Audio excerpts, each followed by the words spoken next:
McDonald's trying out the very famous BTS Meal. So, what's in a BTS Meal box? Ito siya.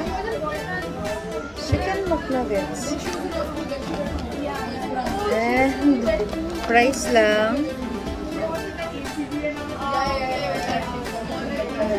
And the two dips. Cajun sauce and the sweet chili sauce. So, ayan.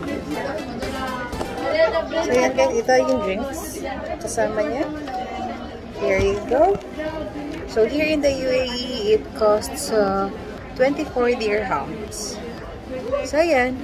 Sa mga basher na nagsasabi bakit nagkakagulo, guys, kung may pambili sila and they are happy, just let them be.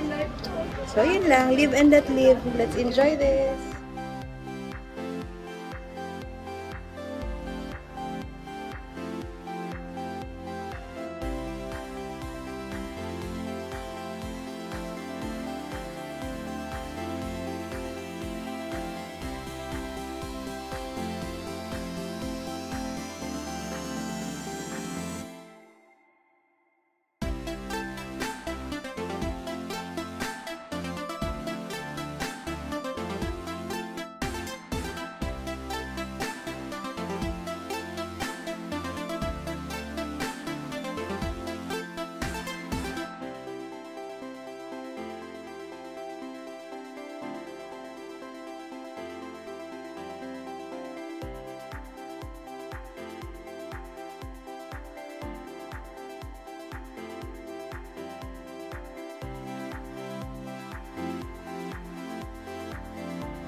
It's the sauces that made this meal special.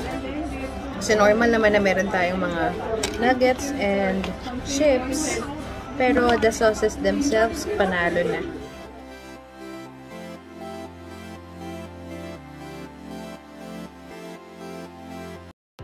So there you have it guys, natapos na natin ang ating BTS meal as you can see.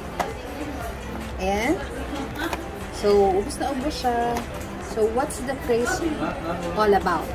So, masasabi ko lang, the sauces are great. There's nothing really special about the nuggets, the chips, and the drinks. Kasi yan yung mga regular na na-order natin sa McDonald's. But for the packaging, these are just the ones that are branded. Itong pack ng ating nuggets and yung ating drink cup. Yan lang ang mga may BTS branding. So, what is my opinion about this meal? Nabusog ako, and syempre pag busog, happy tayo, diba? So, we have happy tummy. So, for the BTS armies, kasi they are just supporting their favorite group. So, for those of you who are not aware who they are, let's just make the army happy. Let's just leave them alone. Kung happy sila sa pag-keep ng mga souvenirs na ito, as a remembrance for the BTS meal, let them be. Huwag na natin silang i-bash, okay? Just live and let live, guys. Kasi,